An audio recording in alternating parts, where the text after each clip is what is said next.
resent him. You will look for ways to manipulate your way through life. What motivates us to love God is the love of God.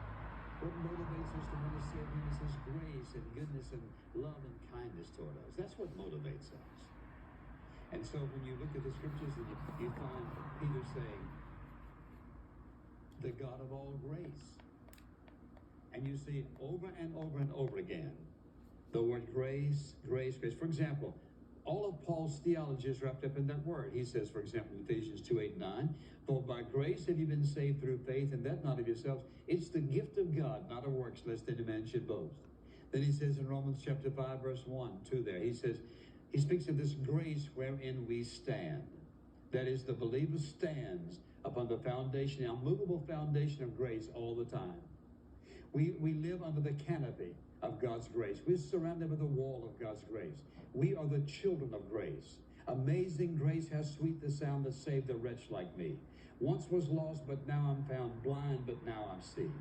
It was grace that brought me thus far, and on that song goes. The grace, the goodness, the love of Almighty God, reaching down in your heart and my heart. And what does he say? He says, for example, it is the grace of God that makes us sufficient in difficult times. He says, when I had the thorn in my side, he says, I prayed and prayed and prayed and asked God to remove it. And God didn't remove it. What he did do, he gave me the grace. He said, my grace is sufficient for you. We are the children of grace. This is the age of grace. We're to live in the love and the goodness and listen, the mercy of Almighty God. What kind of God do you serve? Because you're afraid of him? Because he's a God of anger, laws and rules and regulations? Or is he a God who does indeed give us principles by which we live? You see, the reason he gave the Ten Commandments was not that we could live by them and keep them and therefore be saved, because not a single one of us has ever kept them all. Not a one. It doesn't matter who you are, you have never kept all the Ten Commandments. He gave them to reveal the wickedness of man's heart. He gave them to listen, to show us how sinful we are.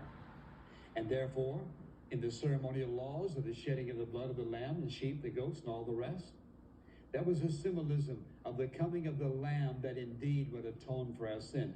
But nobody has ever kept the law. And if you think that you're going to be saved by keeping the law of God, think about how many times you have broken it, and every single one of us has broken it. And he says if you've broken one, you're guilty of all. All of us have broken the law. So there's no way to be made acceptable in the eyes of God by good conduct, keeping rules and regulations. They weren't given for that reason, but to expose our sinfulness so that we would come to him and in his grace be saved by his goodness and love and mercy, taken care of, paid for in full at the cross. When you come, for example, to the very last book of the Bible, the book of the Revelation, last